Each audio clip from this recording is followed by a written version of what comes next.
अवांजी समातुन ताईं radio voice of Sindh London. तव्हां हिकिड़ो सुठो मौक़ो ॾिनो आहे असांखे त साईं इमदाद ओढे साहिब ते ॻाल्हायूं। हुनजो सालगिरह बि आहे ऐं पाण 80 वरहनि जो थी वियो आहे या टपिजी वियो आहे। माशा ॾाढी सुठी ॻाल्हि आहे। असांजो सुठनि दोस्तनि में हिकु आहे ऐं रहियो ऐं पाण असां गॾु तमामु घणो कमु कयोसीं। SNS में हुआसीं जेका सिंध नेशनल स्टूडेंट फेडरेशन, जाम साकी ऐं ॿिया शागिर्द ऐं ॿिया माण्हू। त साईं तमामु वॾो कमु कयो आहे सिंध लाइ। अॻियां हली वरी सहाफ़त में, अॻियां हली वरी पंहिंजो किताब कढी, अॻियां हली अख़बार क़ाइमु कयईं, अवामी आवाज़ ॿियो टियों, उन में तमामु कामयाबु वियो। ऐं आउं सम्झां थो पोइ असां गॾु रहियासीं ऐं वरी उतां साईं हलियो वियो आहिस्ते आहिस्ते करे लॾे लंडन उतरे, उते मुलाक़ात हींअर कईसीं। मां वियोसि 2 साल अॻे त साईं सुठो कमु पियो करे, उते बि रेडियो क़ाइमु कयो अथई, ॿियूं शयूं कयूं अथई। त आउं सम्झां थो इहा हिकिड़ी चङी ॻाल्हि आहे जेका। सो अलाह असांजे तरफ़ां साईं खे मुबारकूं ऐं अलाह ताला खां दुआ आहे त उहो हुनखे वॾी हयाती ॾिए, त वॾो कमु करे ऐं खुला करे सदाईं ख़ुशि हुजे। कामरेड इमदाद ओढो तारीफ़ जो मोहताज न आहे। कामरेड बचपन खां तमामु होशियारु हुयो बि सरदारी घराणे मां। महमदपुर ओढे में हिन जो ॻोठु आहे, ज़मींदार हुया, भाइर ज़मींदार, पाण बि। कामरेड इमदाद ओढो म्यूनिसिपालिटी में जेकाबाद में हिन अख़बार सिंध सुजाग अख़बार वीकली कढंदो हो। मुंहिंजी मुलाक़ात हिन सां पहिरियों दफ़ो 1979 में थियो, जो मां पलीजे खां निकितमि त हीउ हो कामरेडनि सां कम्युनिस्ट पार्टी SNSF सां पोइ आयासीं। कामरेड जो तारीफ़ जेको SNSF में सदर रहियो ऐं जिदोजहद कयईं, रूपोश रहियो, जेलनि में रहियो। कामरेड जी वॾी कुर्बानी आहे कम्युनिस्ट पार्टी में, SNSF में। उहो बाद में DSF चयो, डेमोक्रेटिक स्टूडेंट फेडरेशन।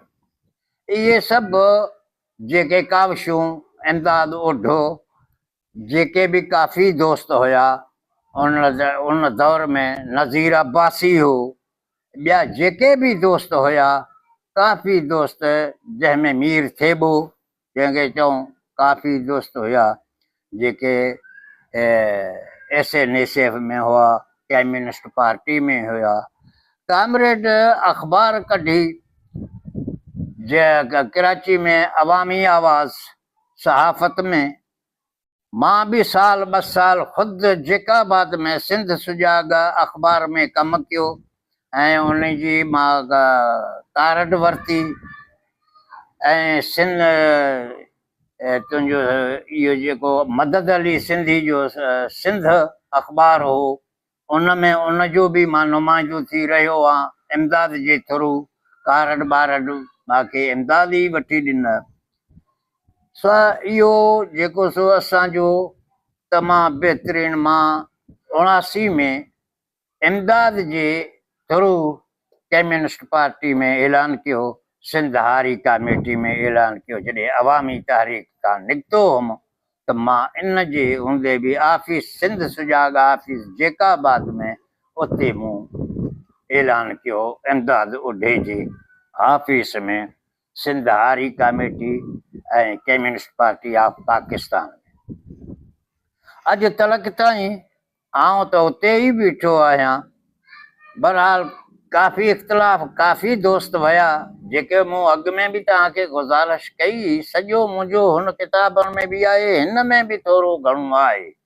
सुवाल इहा आहे त जेके असां इमदाद ओढो जेकाबाद छॾे जॾहिं कराची आयो, अवामी आवाज़ कढियऊं, उहा जेका पहिरीं ई कंप्यूटर ते जेके सिंधी अख़बार अवामी आवाज़, जंहिंमें इमदाद ओढो ॾे क्रेडिट वञे थो, हाणे त खणी ॿिया मालिक आहिनि, पोइ इख़्तिलाफ़ थिया। कामरेड हितां का लंडन वियो, लंडन में बि मुंहिंजी उन सां काफ़ी मुलाक़ात थियूं। असांजो माना हिकिड़ी घरू तालुकात हुयो, ज़िले जैकाबाद जे हिसाब सां बि, असांजे माना क़बाइली जे हिसाब सां बि असांजा पाण में घरू माना इहे छा हुया त जेके असां मामला असां गॾु रहिया हुआसीं, गॾु खाधोसीं, गॾु पीतोसीं। मां 24 कलाक सुजाग प्रेस में जैकाबाद में म्यूनिसिपालिटी में मां उते रहंदुसि, कराची में बि मां वेंदो हुअसि। त हाणे इमदाद ओढे जो तारियो छा कयूं, हाणे त पोड़ो थियो आहे। हाणे त हिकिड़ी ॻाल्हि आहे त हाणे असां पोड़त में मां बख़्शियो कंहिंखे बि न आहे, बहरहाल इमदाद बि हाणे पोड़प में हिन वॾियूं कुझु शयूं अहिड़ियूं कयूं आहिनि जेको मां ज़ाहिर करणु नथो चाहियां, जेके जागीरदारनि, सरदारनि, वॾेरनि, सरमाईदारनि जे ख़िलाफ़ हो। हाणे थी सघे थो त उन्हनि जी हिमायती आहे, पर सुवाल इहा आहे त उनजी सॼी कैरियर खे, हुनजी जेके क्रेडिट आहे, जेको सॼी ज़िंदगी जेको हुन जिदोजहद में ऐं हारियुनि ऐं मज़दूरनि ऐं मज़लूम शागिर्दनि, उस्तादनि, वकीलनि, डॉक्टरनि जी जेका हिन जी जदोजहद कई, उनखे मां सुर्ख सलाम थो पेश कयां।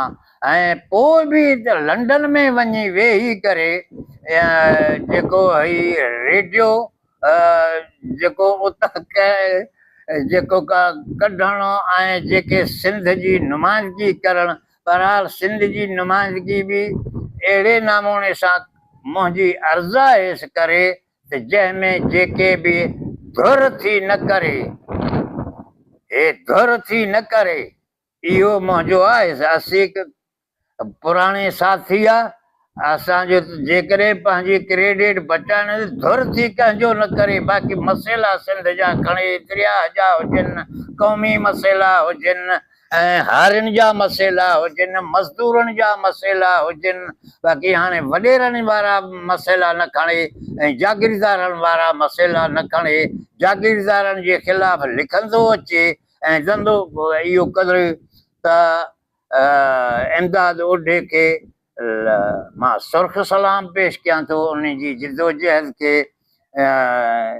ऐं उन जी नज़रिए खे, उन जे ताके सदा ख़ुशि रहे।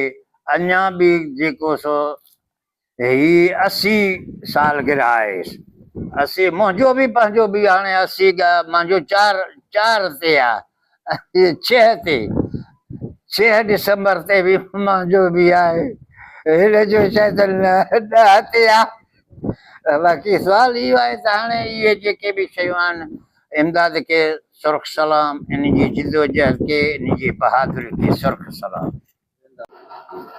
दोस्तों, जीअं सिंध ऐं जीअं सिंधी ॿोली तमामु वॾे फ़ख्र जी ॻाल्हि आहे त असांजे दोस्त, असांजे साथी, असांजे सियासी उस्ताद, असांजे सियासी ऐं समाजी सफ़र जे सरवाण जेको बाबाद जो साथी इमदाद ओढे साहिब जी 80 सालगिरह सेलिब्रेट कयूं था। पर मां चवनि त 80 ॿुड़ी होॾां ॾियो, साईं अॼु बि उहो ई आहे, नौजवान आहे। तंहिंजे करे इमदाद ओढे साहिब खे सलाम करियूं था ऐं मुबारकबाद ॾियूं था ऐं संदसि हुन जे लाइ दुआ गो आहियूं त अलाह ताला हुनखे सिहत ॾे, ख़ुशियूं ॾे ऐं हिकिड़ी जमात ॾे, जीअं सिंध जी ख़िदमत कंदो रहे।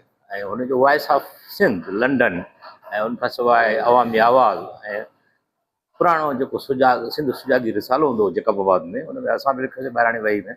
उन दौर खां इमदाद ओढे साहिब जी इल्मी, अदबी, समाजी ऐं सियासी जदोजहद आहे ऐं असां उन फैक्ट्री जी पैदावार ऐं अहिड़ा हज़ारे सिंध जा नौजवान हूंदा जेका उनखे फॉलो कनि था।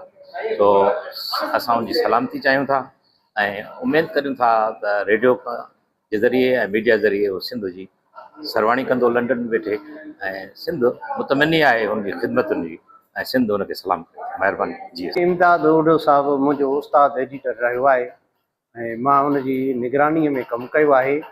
ऐं आउं थो चवां त मुंहिंजो न पर जदीद सिंधी सहाफ़त जे सभिनी सहाफ़ियुनि जो उस्ताद आहे इमदाद ओढो साहिबु।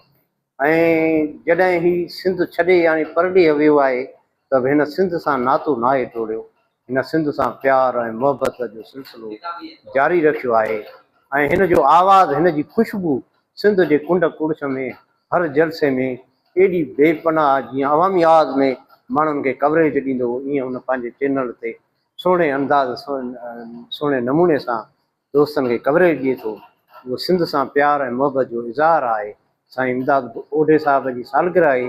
हक़ीक़त ॿुधायां त असांखे दिली ख़ुशी आहे त अहिड़ा सूर्य पुट, अहिड़ा कलमकार पुट हमेशह असांजे ॿाहुनि ऐं असांजे भाकुरनि ऐं असांजे प्यार में हुजनि।